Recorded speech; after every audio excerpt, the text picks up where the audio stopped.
Hello, all you coin aficionados out there, and welcome to the DC Coin World International coin channel. Today we have the two new pence coin from Britain from 1975. We don't hear a lot about the 1975 two new pence coin, and there's a reason for that, and that's because they didn't make as many as they made in 1971. And it also is because in 1971, that was the first year they made the two new pence. So here's the 1975, and we can see both the front and the back at the same time. On the left, we can see it says DG Reg FD 1975, or by the grace of God, Regina, Queen, and Defender of the Faith, 1975. And on this side it says Elizabeth II. She's wearing the Girls of Great Britain and Ireland tiara and has a beaded inner rim.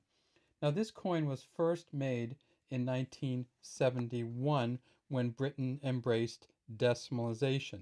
So in 1971, Britain changed their currency so there would be, and this is a picture of the 1971 here, changed their currency so there would be 100 pennies to the pound or 100 pence to the pound.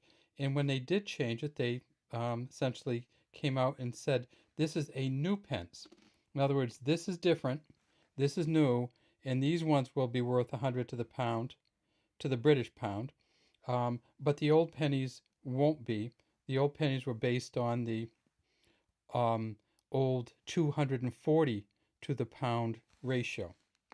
So when the new pence came out, they because they were changing their whole currency, they minted a lot of them. And by a lot, I mean 1.454 billion. So almost $1.5 billion in 1971. That's why if you find this coin in some old change, it's really likely to be in 1971. Why do I say that? Well, because they didn't mint it in 1972, because when you make $1.5 billion of a coin, it takes it, kind of fills up the need. And so they made $1.5 billion in 1971, and then all they did in 72, 73, and 74 was make proof set coins. They made 100 to 150,000 each year. They didn't mint this coin again until 1975. So this is the second issue that was in general circulation in 1975. And how many did they make of this? They made 145.5 million. In other words, they made 1/10 as many in 1975 as they did in 1971. Does that make it worth any more? Not really. There's just so many of them out there.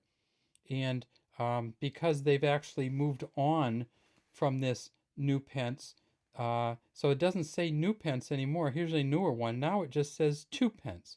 So after they did the changeover, and that was the 2002 that I just showed you, after they did this changeover, in 1982, they went to what they call the 2 pence coin.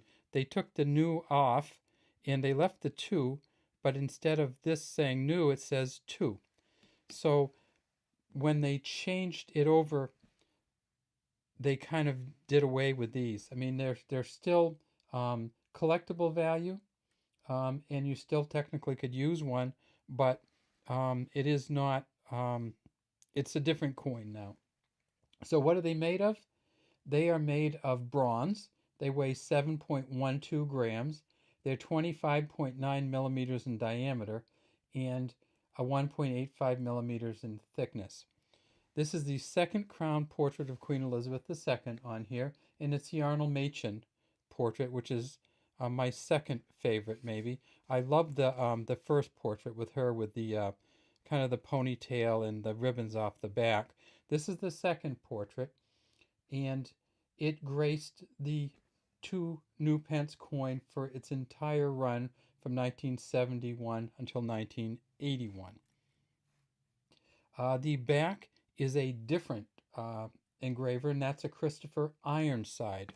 And if we look way deep down in here, we see on this ribbon that goes across, it says "Ic Diem," which is Latin, I serve.